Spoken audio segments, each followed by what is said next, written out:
2, 1.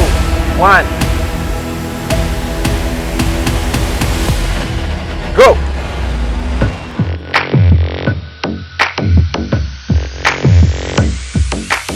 For some reason, SUVs are huge in a lot of markets around the world. It's the same case here in Malaysia, and SUVs come in all shapes and sizes. For entry-level or small SUVs, the choices are slim, but it essentially boils down to two different factors: price or style. For me, it's worth paying a slightly bigger price tag when referring to style, which is why my top choice for a small SUV is this, the 2023 Honda WR-V. No. That isn't the best small SUV on sale today, okay? This is the OG, okay? The Ativa. And this is the 1.0L AV. Come on, slight price premium. This car costs 35,000 ringgit less expensive than the WR-V RS. Make a case for that. Now, this is actually the range-topping WR-V, the RS variant, and despite its hefty price tag of around 107,000 ringgit, over 60% of the bookings were for the RS variant. Now, looking at the figures from September, just 2 months after the launch, Honda dealers across the country received over 7,300 bookings and around 3,300 units have been delivered to customers. So for those who are saying that the Honda WR-V is expensive, it is clear that Honda Malaysia clearly knows their target market better and what they're willing to spend for their cars. But okay, some facts about the Ativa. It was launched back in March 2021 as the brand's third SUV. The Nautica was the second one, in case you forgot. I almost did. In 2024, the Ativa starts at 62,000 ringgit, and this top spec AV is a little under 73,000 ringgit. And the sweet spot for me is the Ativa H, the mid-spec, okay? Because it has all the bells and whistles of this car, except a few things I can live without, okay? You get fabric seats on the H, which is fine. I like it better actually. And you don't get like all the driver aid features, like you also miss out on adaptive cruise control, so long trips wouldn't be as taxing. I don't really care about that. To me, the money saving for that is well worth it. But really, this car makes me feel good. I know it just sounds cheesy. It makes me smile when I drive it. You know what? And it's hard for me to be fully objective about the Ativa because frankly, I love it. From the first time I drove it in 2021, I just fell in love with this car. To me, it is the perfect small SUV and car to just go around in. And my favorite, Perodua. The design, I wouldn't call it really handsome. It's kind of eccentric and whatever weird in a certain cute kind of way, Japanese way, I suppose. To me, it's like a grumpy kind of fat cat, okay? But still quite ganas lah, okay? It'll scratch you. And to me, it looks like a Kambara 2.0, which actually it is.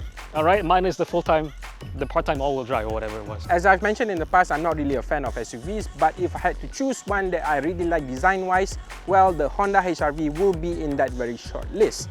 And if you like the HR-V, but you want something that's a bit more compact, well, the WR-V is here to satisfy. So with short overhangs front and rear plus a sporty looking exterior, you can also see that it's a clean design no matter which angle you choose. Personally, I enjoy the side profile. Alright, so when it comes to the Honda WR-V, it is arguably one of the easiest cars to drive, even for newer drivers. So from the driver's point of view, it's not cluttered nor distracting. The WR-V's turning radius and higher ground clearance also add to that peace of mind factor to make it more agile around tight spaces. Ativa has personality, I'll just say that much, okay? Because there's so few cars out there that I've driven. It could be faster, it could be slow, it could be well built, it could be very premium lah, this and that. But there's so few cars that have personality, that actually make you feel something. But this car makes you feel good. I'm happy when I'm driving this car. I just press the throttle bit macam ni. I can hear the turbo. Wow, that's amazing lah. Like you feel something lah with this car. It's pretty special. And things like the Honda Sensing Safety Package plus the Honda Lane Watch can offer a greater peace of mind, especially if you're buying this car for your child who just got their driver's license. Now, while the back seats might not have their own dedicated aircon vents, the ones up front are more than capable of cooling down the entire cabin thanks to the ones placed in the middle, higher above the center screen. Now, speaking of screen, there's also Apple CarPlay and Android Auto, and it looks good despite the smaller 7-inch screen. All in all, it's a great city dweller that can tackle your everyday drives with ease. And look, I have a DCVT gearbox, okay, with manual override. Unless you buy a Axia E or something, or whatever manual, betul-betul like 5-speed manual kan, with the clutch and 3 pedals and everything, from Perodua, you won't get a more manual experience. So yeah lah, this is the most manual experience that you would get in the auto Perodua. Okay, sport mode, right? I can manual override downshift, upshift, downshift. Woo! Upshift. And it's fast too. Look, I'm now at 120 already. Oh my god, roundabout. Okay. Yes, the CVT can be a bit noisy if you punch it at 3000 RPM and beyond, but once you're settled to your cruising speed around 80 to 110 kilometers an hour, which is about 2000 RPM, things quickly quiet down to a more comfortable driving experience. Is it the best city car that you could buy? No. But it's nice, it's fun, it's spacious, it's endlessly, surprisingly practical. The engine is perky, the drivetrain is responsive, it doesn't feel like a CVT, it doesn't have that whine and like, you know, rubber banding effect that you would expect from a CVT. It's also adequate for long distance drive, but if it's power that you're looking for, then you shouldn't be looking at an entry small SUV in the first place. In fact, it might be a more comfortable experience if you opt for the lower variants of the WR-V with its 16-inch wheels. This is also because the WR-V RS has specific RS tuning for its suspension, steering, and even its CVT transmission to give a more sporty feel, which it is in a way. And you know, the build quality in here, it's Perodua lah, so you know, you expect a certain level, which it exceeds. To me it feels very good inside here. You get all the creature comforts that I would want in a small city car. Again, this is the best Perodua I think they make. I stand by that. But I would say, this car, I don't think it would be very fast off the line lah, okay, I would say. Kalau macam rolling start, or macam you start a traffic light, right, maybe you get on the gas a little bit, and then you go from 20, and then you start accelerating more, and then you overtake people. Yes. Tapi from a dead stop start, no. This car, the turbo won't kick in fast enough.